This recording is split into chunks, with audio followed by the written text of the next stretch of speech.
अगर आप भी फेफड़े, छाती और गले में जमा बलगम से परेशान हैं दोस्तों, तो ये नुस्खा आपके लिए है।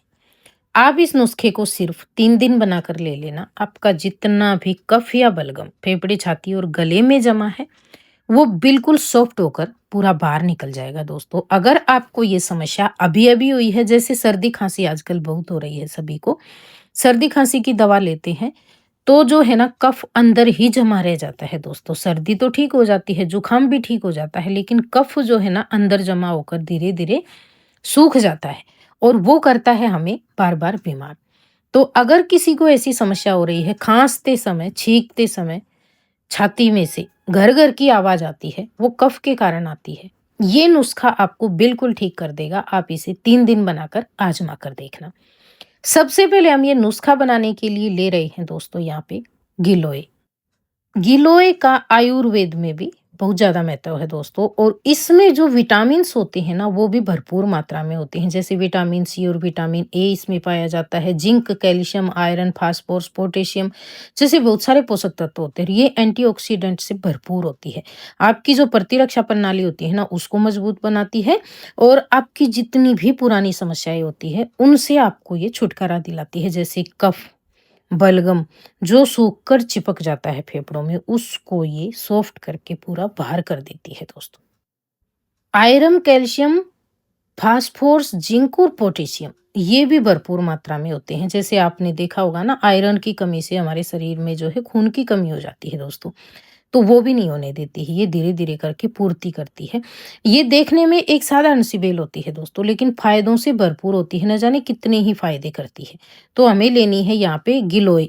गिलोय अगर आपके घर में लगी है तो आप इस तरीके से उसकी टहनी ले सकते हो, नहीं तो इसकी जो है ना आपको जो पीने की दवा होती है वो भी, और टेबलेट भी बाज़ार में आसानी से मिल जाती है। दूसरी जो चीज़ हम इसके साथ में लेंगे दोस्तों, वो हमारे पास तुलसी के पत्ते। जी हाँ, तुलसी आपको लेनी है। ये तुलसी जो होती है ना, ये भी जो है सर्दी, जुकाम, खाँसी और बलगम को तुरंत बाहर करने के लिए बहुत ही बेहतरीन होती है। तुलसी में भी एंटीबैक्टीरियल और एंटीवायरल गुण होते हैं दोस्तों। ये एंटीऑक्सीडेंट गुणों से भी भरपूर होती है। जो शरीर की रोग प्रतिरोधक क्षमता होती है ना, इम्यूनिटी जिसे बोलते हैं हम, उसको मजबूत करती है। और जितनी भी आपके गले में सूजन होती है, खरांश होती है, खाँसी की समस्या होती है जो लगातार चलती रहती है, उसको दूर करती है।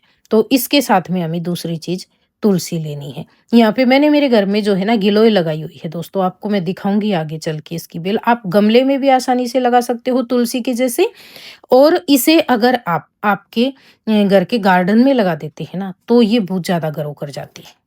और गिलोय और तुलसी की जो पत्तियाँ होती हैं ना, ये भी ऐसी होती हैं दोस्तों कि आपको ये सर्दी, खाँसी, जुकाम के साथ-साथ जो हमें ऐसे लगता है ना कि शरीर में कँपकँपी आ रही है, बुखार जैसी समस्या हो रही है, उन सभी से भी छुटकारा दिलाता है। अगर आपको बुखार है और आप 1-2 पत्ती गिलोय की बॉयल करके पानी में इसकी चाय बनाकर ले लेते हैं ना, तो आपको तुरंत फ़ायदा लगता है बुखार के अंदर भी। और जब अच्छे से इसका सीज़न होता है ना, तो ये बहुत अच्छे से ग्रो करती है दोस्तों, और उसके बाद में धीरे-धीरे करके इसकी पत्तियाँ गिर जाती हैं, लेकिन इसका जो तना रहता है ना, वो एकदम अच्छे से ग्रो करता रहता है हमेशा ही। और इतनी तो ये गमले में भी हो जाती है कि आपको 12 महीने ये काम आ सके। अगर आपको सर्दी, खाँसी, जुकाम है तो इसका आप टहनी तोड़कर जो है थोड़ा-सा काढ़ा बनाकर ले सकते हो। आपको कभी-कभी बुखार के जैसा लगता है तो ले सकते हो, और अगर आप वैसे भी फिट रहना चाहते हैं ना हमेशा, तो इसको सप्ताह में 1-2 बार इसकी, जैसे हम ग्रीन टी पीते हैं ना उस तरीके से इसकी टी बनाकर आप ले सकते हैं दोस्तों। इसके 1-2 इंच के टुकड़े लेकर उसको बॉयल करके, और आप पानी में उबाल कर 2 कप पानी में और 1 कप रहने तक पी लें। उसके बाद में आप स्वाद अनुसार इसमें हल्का-सा, जब ये गुनगुना रह जाए ना, एकदम हल्का-सा गुनगुना, उस टाइम आप इसमें शहद मिक्स कर सकते हो और पी सकते हो, जैसे चाय पीते हैं वैसे। बहुत ही बढ़िया रहता है और आपको हमेशा फिट रखता है। तो आज हम नुस्खा आपको बता रहे हैं जो आपके छाती में, फेफड़ों में, गले में जो बलगम सूख कर चिपक जाता है और वो निकलता नहीं, आप चाहे जितनी कोशिश करें। कभी-कभी तो हम इतनी सायरप वगैरह पी लेते हैं तो भी वो नहीं निकलता है दोस्तों।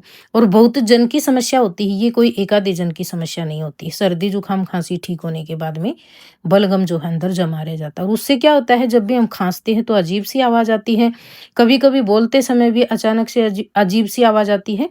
तो आप उसको बिल्कुल साफ कर सकते हो और आप अपने आप को जो है ना आप बीमारियों से बचा सकते हो। तो उसके लिए आपको क्या करना है, अगर आपके घर में गिलोय लगी है तो 2-3 इंच का टुकड़ा ले लें। ये मेरे पास मैंने जो आज ली है ना, ये बहुत बारीक वाला इसका तना था, तो मैंने वो लिया। अगर मोटा तना है तो सिर्फ़ 2 इंच ही लेना आप। उसके साथ में आप 1 पत्ता भी डाल सकते हो गिलोय का, और इसके साथ में आपको डालनी है तुलसी की 5-7 पत्ती। फिर आपको 1.5 कप पानी डालना है और उसको गैस पे रख के इतना बॉईल करना है कि जो 1.5 कप पानी आपने डाला है ना, वो सिर्फ़ पौना कप रह जाए, यानी कि आधा पानी इसका बॉईल होकर कम हो जाए। पौन कप पानी रह जाएगा ना, जितनी आप चाय लेते हैं, उतना रहने के बाद में इसको आप छान कर और थोड़ी-सी देर ढककर छोड़ दें। जब ये हल्का-सा गुनगुना रह जाए, उसके बाद में आप इसमें मीठा ऐड कर सकते हो। अगर आप इसे गरम-गरम पीना चाहते हैं, तो आप बॉयल करके चाय के जैसे इसे सिप-सिप करके पी सकते हो। इसमें मीठा ऐड करना चाहते हैं आप, तो थोड़ा-सा मिश्री ऐड कर सकते हो। लेकिन अगर आपको ये गरम-गरम नहीं पीना है, एकदम से पीना है, क्योंकि स्वाद कोई ज़्यादा अच्छा नहीं होता है इसका, टेस्टी नहीं होता है, लेकिन फ़ायदेमंद बहुत ज़्यादा होता है। तो इसका स्वाद बढ़ाने के लिए आप जब ये रूम टेम्परेचर के जैसा हल्का-सा गुनगुना सा रह जाए ना, फिर इसमें 1 चम्मच शहद डाल सकते हो आप, और शहद डालकर आप इसे पी लें। ये जो नुस्खा है आपको सुबह-सुबह लेना है दोस्तों। सुबह जब आप चाय लेते हैं ना, उस समय आपको ये नुस्खा लेना है। ये लेने के बाद में आपको जो है 1 घंटे तक कुछ भी खाना-पीना नहीं है, इसे ही अपना वर्क करने देना है। इसी तरीके से आप रात को सोने के पहले भी एक बार इसे बनाकर ले सकते हो। कोशिश करें आप इसको ज़्यादातर शहद के साथ लेने की। लेकिन हाँ, शहद जो है ना गरम-गरम में डाल के आपको नहीं लेना है। जब ये हल्का-सा गुनगुना सा रह जाए ना, उस समय आपको शहद डाल लेना है। ज़्यादा गरम के अंदर शहद नहीं डाला जाता है दोस्तों। और अगर आपको ज़्यादा गरम पीना है, आपको ऐसा लगता है कि गले में खराश है, सूजन है, स्वेलिंग है, आपको खाँसी भी आ रही है, कफ की भी समस्या है, तो आप शहद ना डालें। इसको गरम-गरम पीना चाहते हैं तो इसमें आप थोड़ी-सी जो है ना मिश्री ऐड कर लेना और इसे छानकर गरम-गरम पी लेना। आप देखेंगे आपको 3 से 7 दिन में जितना भी अंदर बलगम जमा है वो पूरा बाहर हो जाएगा। साथ के साथ आपको खाँसी में फ़ायदा करेगा, जुकाम में, सर्दी में, और जो हल्का-हल्का सर्दी के कारण हमें शरीर में बुखार सा लगता रहता है ना, उसमें भी ये बेहद फ़ायदा करेगा। जब भी आप नुस्खा आज़माने लगे ना, तो इसके साथ में आपको कुछ परहेज़ रखने होंगे दोस्तों। एक तो आपको ठंडी चीज़ें नहीं खानी है, ना तो ठंडी तासीर वाली और ना ही ठंडी फ्रिज की चीज़ें। पानी भी आपको ठंडा नहीं पीना, हल्का-सा गुनगुना करके आप पानी पिएँगे, और उसके साथ-साथ गरमा-गरम आपको खाना खाना है। तली-भुनी हुई चीज़ों के आपको परहेज़ रखने हैं, क्योंकि कफ अंदर सूख जाता है ना, तो उसको सॉफ्ट होकर निकलने में समय लगता है दोस्तों, चाहे आप कितनी ही महँगी दवाइयाँ ले लें। लेकिन हाँ, अगर आप परहेज़ के साथ में ये नुस्खा सप्ताह भर आज़मा लेते हैं ना, तो आपका जितना भी अंदर जमा कफ है वो पूरी तरह से बाहर हो जाएगा। आपको एक भी पैसे की दवा लेने की ज़रूरत नहीं होगी। तो ये था हमारा आज का नुस्खा दोस्तों। अगर आपको पसंद आया तो प्लीज़ वीडियो को लाइक, शेयर, कमेंट, और चैनल पे पहली बार आए हैं तो सब्सक्राइब कर लेना। वीडियो देखने के लिए आपका बहुत-बहुत धन्यवाद।